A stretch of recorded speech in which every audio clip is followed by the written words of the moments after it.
আজকে রান্না করতে করতে আমি হঠাৎ ভয় পেয়ে গেছি, কারণ তাকিয়ে দেখি গাছের দিকে একটা বড় গিরগিটে বসে রয়েছে আর চারদিকে পাখি ঘোরাঘুরি করছে। তা আমি ভাবলাম কী ব্যাপার কী জানি, যাই হোক আমি একটু ভিডিও করে নিলাম সেই ফাঁকে। আর এদিকে বাবা এসে ডাকাডাকি করছে, তা গেট খুলে দিলাম, বাবা ঢুকলো, মাছ এনেছে আর সবজি নিয়ে এসছে। আমাকে বলছে মাছ রান্না করবো, তো দেখলাম বড় বড় পাবদা মাছ নিয়ে এসছে।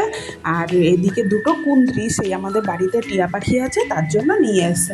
তা মাছগুলো আমি এমনি ধুয়ে জল ধোয়া করে রেখে দিলাম, যে কালকে রান্না করব শস্য পোস্ত দিয়ে।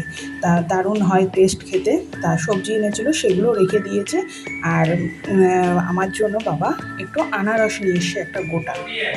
তা আমি সবাইকে দিয়ে খাবো কি, দেখতে পাচ্ছ প্লেট রেখে সবার জন্য দিতে দিতে আমিই খেয়ে নিচ্ছি কিছুটা। তা আজকে দুপুরবেলা রান্না করেছিলাম ভাত, ডাল, পেঁপে দিয়ে ডাল করেছি, গোল করে আলু ভেজেছি, উচ্ছে দিয়ে কুমড়ো দিয়ে ভাজা করেছি একটা, আর এদিকে চিংড়ি ভাজছি, মোচা করব, মোচা দিয়ে চিংড়ি দিয়ে দারুণ লাগে। তা আমি এই দুপুরবেলা এইসব রান্নাবান্না করে সবাইকে খেতে দিয়ে নিজেও খাওয়া দাওয়া করে নিলাম।